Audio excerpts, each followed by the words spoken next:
रामाय रामभद्राय रामचन्द्राय वेधसे रघुनाथाय नाथाय सीतया पतये नम। आज आम जाना श्रीराम सहित सीतांकर प्रथम साक्षात किभली भाव होता आमर जदि देखा रामायण जो ऋषि विश्वामित्र एवं अपूर्व सुंदर तेजमय दुई राजकुमार जो आगमन संवाद पाई राजर्षि जनक सादरे स्वागत कर चर्चा कर राजभवन अतिथिशाला से रखी जनक से जो दुई राजकुमार परिचय एवं यज्ञ रक्षाति कर्म एवं असुर विनाश अहल्ला उद्धार आदि विषय में जानी से बहुत आनंदित होती विस्मित होती।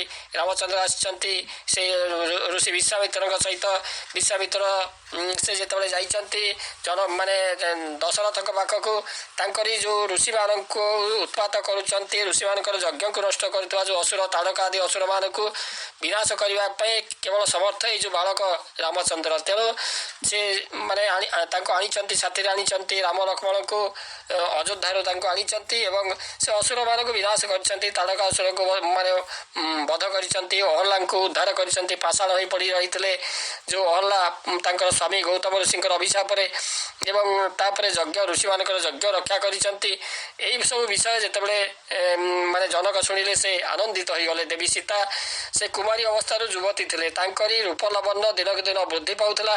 पिता जनक एवं माता सीतांकर जो पिता जनक एवं माता जो सुनयना से सीतांकर विवाह कुलगुरु परामर्श कले। कुलगुरु परामर्श अनुसार राजा स्वयंवर सभार आयोजन कर समस्त राजा एवं वीर मान को निमंत्रण कले।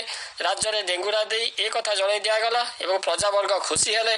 मात्र स्वयंवर शर्त शिवधनु गुण देवा मन में संशय आणुए। यही समय नगर में प्रवेश कर गुरु विश्वामित्र सहित राम लक्ष्मण से नगर सज्जा ये परिष्कार परिच्छन्नता मंदिर अट्टालिका पुष्करणी पुष्प उद्यान विपणी इत्यादि देखी से अत्याधिक आनंदित हेले।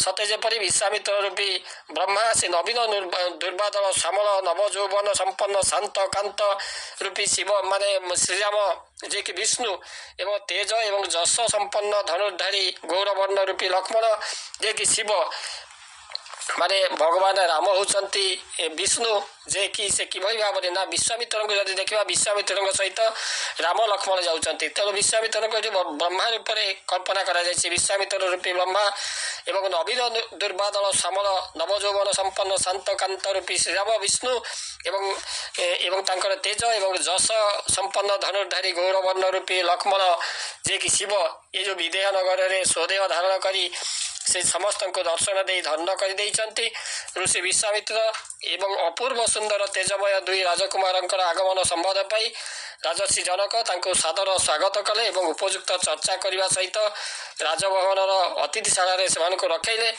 जनक दुई राजकुमार परिचय एवं यज्ञ रक्षादि कर्म असुर विनाश अहल्ला उद्धार आदि विषय जानी से आनंद तथा विस्मित होते।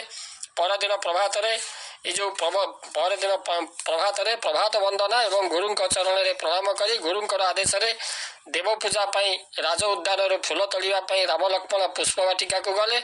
निजर परिचय एवं उद्देश्य जन उद्यान रक्षकर अनुमति नहीं प्रवेश कले एवं उद्यान में बुली बुली राम लक्ष्मण विविध पुष्प संग्रह कर लगिले। यही समय जनकरंदिनी सीता निजर परिचारिका सखी गहन में से जो तारांक मेल चंद्रमा सदृश सीतांकर शोभा दिशुए से पुष्प उद्यान को भ्रमण करने जाती सीता सखी मान सहित जहाँकि तारांक मेल चंद्रमा सदृश सीतांकर शोभा दिशुए। उद्यान में भ्रमण एवं हास्यरस वाक्यालाप मध्य हठात सखीगण दुई सुंदर युवा पुरुष को देखी सीता को जनइले एवं राम सीतांकर ये जो चारि चक्षुर मिलन है हर्ष पुलक एवं रोमांच उभयंकर गति स्थिर होगला। चकर सते चंद्र को देखला सूर्य दर्शन में जमीती कमल प्रस्फुटित है। उभय उभय को प्रेमपूर्ण अपलक नेत्र चाह रही किसी समय पर सखी माने राम लक्ष्मण परिचय प्राप्त हो सीता को जनाते सीता लज्जा हरस मथापति से चलीगले।